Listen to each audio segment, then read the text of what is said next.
अब बात करेंगे हाथरस से जुड़ी खबर आ रही है। हाथरस नरसंहार का जिम्मेदार नारायण साकार हरि उर्फ भोले बाबा फरार है, जिसके सत्संग में भगदड़ मची। 123 निर्दोष लोगों की जानें चली गई। मौत का आंकड़ा बढ़ चुका है, 121 से 123 हो गया है। इतनी मौतों का जिम्मेदार पाखंडी बाबा भागा भागा फिर रहा है। बचने के लिए किसी तरह से गिरफ्तारी ना हो, पूरी कोशिश में लगा है। पुलिस कह रही है कि हम तलाश कर रहे हैं। अब पुलिस उसे ढूंढ रही है या फिर ढूंढने का नाटक कर रही है, मैं नहीं जानती। मैं तो बस इतना जानना चाहती हूं कि चमत्कार के चक्कर में इस ढोंगी साकार हरि ने 123 भोले भाले लोगों को बेमौत मार डाला। इनमें 113 महिलाएं, 7 बच्चे और 3 पुरुष हैं। सबसे पहले हाथरस भगदड़ पर अपडेट आपको दिखाते हैं। सत्संग के 6 सेवादार अरेस्ट हो गए हैं। इनमें 2 महिलाएं हैं। 6 सेवादार आयोजन समिति के सदस्य बताए जा रहे हैं। एफआईआर में उनका नाम जो है वो नाम नहीं है। ये आईजी की तरफ से कहा गया, अगर जरूरत पड़ेगी तो बाबा से पूछताछ की जाएगी। मुख्य आयोजक देव प्रकाश मधुकर फरार बताया जा रहा है, जिस पर 1 लाख का इनाम भी घोषित कर दिया गया है। नारायण साकार हरि उर्फ सूरजपाल अभी भी फरार है। बाबा यूपी छोड़कर भागे नहीं है, ये वकील एपी सिंह की तरफ से कहा गया। जांच के लिए बुलाने पर भोले बाबा सामने आएंगे, एपी सिंह ने यह कहा है। हाथरस कांड के लिए अराजक तत्व जिम्मेदार हैं, एपी सिंह की तरफ से यह कहा गया। मारने वालों की पसलियां टूटकर फेफड़े कलेजे में घुसी, ये पोस्टमार्टम रिपोर्ट में सामने आया है। जो लोग मर गए उनके जो कलेजा टूटकर, हड्डियां टूटकर फेफड़े में, पेट में घुसी, सिर गले की हड्डी टूटने से 15 लोगों की जान चली गई, जो पोस्टमार्टम रिपोर्ट सामने आई है। 74 लोग दम घुटने से मर गए, ये पोस्टमार्टम रिपोर्ट सामने आई है। 100 करोड़ से ज्यादा के बाबा के आश्रम और जमीन, यूपी में 24 से ज्यादा आलीशान आश्रम, लग्जरी कारों का काफिला है। और ये बाबा की तरफ से कहा गया कि मैं निकल गया था, अराजक तत्वों ने भगदड़ कराई, ये नारायण साकार हरि की तरफ से पत्र में कहा गया है। तो हाथरस भगदड़ पर अपडेट, अभी तक क्या कुछ सामने निकल कर आया है वो हमने आपको दिखाया। यानी आज हाथरस भगदड़ मामले में पुलिस ने आज भोले बाबा उर्फ सूरजपाल के करीबी 6 लोगों को गिरफ्तार किया है। इनमें 2 महिलाएं भी शामिल हैं। अलीगढ़ रेंज आईजी शलभ माथुर ने बताया है कि ये सभी आयोजन समिति के सदस्य हैं। मुख्य आयोजक देव प्रकाश मधुकर पर 1 लाख का इनाम घोषित किया गया है। बाबा अभी पुलिस की गिरफ्त से दूर हैं। अगर जरूरत पड़ी तो बाबा से पूछताछ की जाएगी, क्योंकि बाबा पर एफआईआर नहीं है। हालांकि एक तरफ सवाल ये भी इस मामले को लेकर उठ रहे हैं कि बाबा का नाम एफआईआर में आखिरकार क्यों नहीं है, लेकिन पुलिस कह रही है कि जरूरत पड़ेगी तो पूछताछ होगी। मुख्य आरोपी देव प्रकाश मधुकर पर 1 लाख का इनाम रखा गया है, वो फरार बताया जा रहा है। देखिए, शख्स की फोटो भी हम आपको, मुख्य आरोपी की फोटो दिखा रहे हैं, और यही है आरोपी मधुकर, जिस पर 1 लाख रुपए का इनाम पुलिस ने रखा है और आरोपी फरार बताया जा रहा है।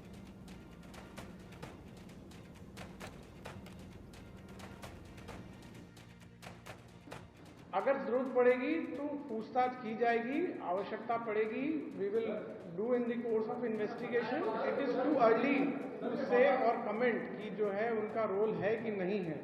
एफआईआर के अंदर वो नेम्ड नहीं है। एफआईआर में रिस्पॉन्सिबिलिटी आयोजक की होती है। आयोजक की रिस्पॉन्सिबिलिटी फ्रेम करते हुए उनको नेम्ड किया गया। 1 लाख रुपए का रिवार्ड उनके ऊपर करा जा रहा है, उनका एनबीडब्ल्यू इशू कराया जा रहा है। जो उनके साथ ऑर्गेनाइजिंग कमेटी के अंदर थे, जो सेवादार थे, जिन्होंने भीड़ को वहां रोकने का प्रयास किया, जो वहां मौके से भाग गए, जिन्होंने पुलिस प्रशासन को सहयोग करने में किसी प्रकार की मदद नहीं की, उन लोगों का रोल डिसाइड करते हुए हम आगे प्रोसीड कर रहे हैं।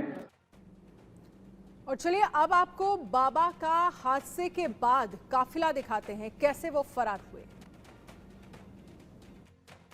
हाथरस भगदड़ मामले में एक नया सीसीटीवी सामने आया है, और ये सीसीटीवी हम अपने दर्शकों को दिखा रहे हैं कि आप देखिए और समझिए कि बाबा जब भगदड़ वाली जगह से अपना सत्संग खत्म करने के बाद निकले तो वहां पर हालात क्या थे। सड़क किनारे बाबा के वॉलंटियर्स खड़े हुए हैं, सफेद रंग की वर्दी पहनी हुई है, सफेद रंग की कैप लगाई हुई है, और ये सीसीटीवी घटना स्थल के पास के ही पेट्रोल पंप का सीसीटीवी है। उसमें ये तस्वीरें कैद हुई हैं कि बाबा का काफिला किस तरीके से रफ्तार भरते हुए यहाँ पर जाता हुआ दिखाई देता है। पहले कुछ गाड़ियां आगे निकलती हैं, मोटरसाइकिल आगे निकलती है, उसके बाद कार यहाँ पर आती है। अब आप देखिएगा बाबा का काफिला यहाँ से निकलेगा। सफेद और काले रंग की गाड़ियां हैं, जिनमें ये देखिए, ये सफेद रंग की गाड़ी यहाँ पर निकली, बताई जा रही है कि बाबा की गाड़ियां हैं, और ये काफिला बाबा का है जो यहाँ से निकल रहा है। वॉलंटियर यहाँ पर खड़े हुए हैं। समय भी आपको दिखाएंगे कि आखिर सीसीटीवी में उस वक्त क्या समय था जब बाबा का काफिला यहाँ से निकला, और वॉलंटियर्स ने बाकायदा ह्यूमन चेन बनाकर, सेवादारों ने बाकायदा ह्यूमन चेन बनाकर बाबा को यहाँ से निकाला था। अब आप सीसीटीवी की उस टाइम कोड पर जाइएगा, और अब आपको वो टाइम कोड दिखाएंगे कि जो समय है वो यहाँ पर कितना। ये देखिए, 1:23 का समय था, 2 जुलाई जब घटना हुई थी, और ये सीसीटीवी पास के ही पेट्रोल पंप का है, जहां पर ये सारी तस्वीर कैद हुई कि बाबा कैसे घटना के बाद यहां से भाग गए। इधर बाबा के वकील एपी सिंह ने कहा कि नारायण हरि उर्फ भोले बाबा के पास कोई भी आश्रम नहीं है। वो किसी से चंदा नहीं लेते और ना ही चढ़ावा स्वीकार करते हैं। पुलिस की नौकरी से वीआरएस लेने के बाद उन्हें जो पेंशन मिलती है वो उसी से गुजारा करते हैं। वकील बोले, बाबा यूपी छोड़कर भागे नहीं हैं। हाथरस कांड के लिए अराजक तत्व जिम्मेदार हैं। जांच के लिए बुलाने पर भोले बाबा सामने आएंगे। नारायण साकार हरि के वकील डॉक्टर एपी सिंह जी हमारे साथ इस वक्त मौजूद हैं। सर, 121 मौतें हुई हैं, इसका कसूरवार अब किसे ठहराया जाए, क्योंकि बाबा तो सामने नहीं आ रहे। देखिए, घटना हुई, दुखद घटना थी, बहुत हृदय विदारक घटना थी, और मैं आशा करता हूं ऐसी घटना कभी दोबारा ना हो। लेकिन नारायण साकार हरि के फॉलोअर्स, उनके अनुयायियों, उनके भक्तों के साथ हुई। उन्होंने अपनों को खोया है, अपने परिवार को खोया है, और इसकी भरतष्णा नहीं हो सकती, पैसे से नहीं हो सकती, कोई जीवन किसी का वापस नहीं लाया जा सकता। लेकिन फिर भी नारायण साकार हरि ने सांत्वना भी दी है, संदेश भी दिया है, और इंजर्ड के लिए अच्छे बेटर मैनेजमेंट, बेटर ट्रीटमेंट के लिए भी कहा है। और हमने अपनी डिस्ट्रिक्ट कमेटीज को, मानव मंगल मिलन सद्भावना समाज कमेटी को आगाह किया है कि वो किसी को भी फाइनेंशियल जो भी हेल्प करनी है, इंजर्ड को, डिसीज मृतक के परिवार को, शिक्षा की, शादी की, विवाह की, वो सारी जिम्मेदारी हमारी जो कमेटी है डिस्ट्रिक्ट को लेंगी। आप सामने आ रहे हैं, आप बाबा का पक्ष रख रहे हैं, उनके वकील हैं, आप बतौर वकील आ रहे हैं। क्या बाबा की नैतिक जिम्मेदारी नहीं बनती कि सामने आया जाए, उन परिवारों से मिला जाए, उन परिवारों से बात की जाए, क्योंकि है तो उन्हीं भक्तों के परिवार, वो भी है तो उन्हीं का परिवार। देखिए, उन्होंने संवेदना व्यक्त की है, वो जहां भी संपर्क हो रहा है, जैसे जिस तरह से संपर्क कर रहे हैं, लोगों की ड्यूटी लगाई है, सब कर रहे हैं। और जो वो तो देखिए, वो तो बुलाते भी नहीं किसी को थे, ना कोई उनके आयोजन से, वो तो पहुंचते थे सिर्फ। हादसे के बाद सेवादारों का यात्रियों को धमकाने का वीडियो सामने आया। घटना वाले दिन जीटी रोड से गुजरने वाले वाहनों से लोग जब वीडियो बना रहे थे तो सेवादार, उसकी पर्सनल आर्मी धमकाती है कि वीडियो ना बनाओ, फोन बंद करो।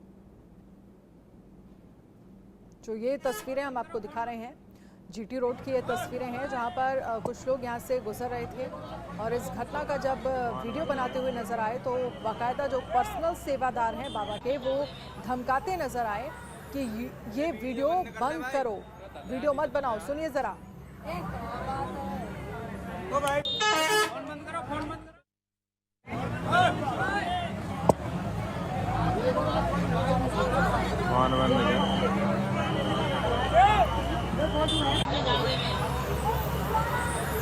अरे वीडियो बंद कर ले भाई। तल्ले यार, नीचे तल्ले यार।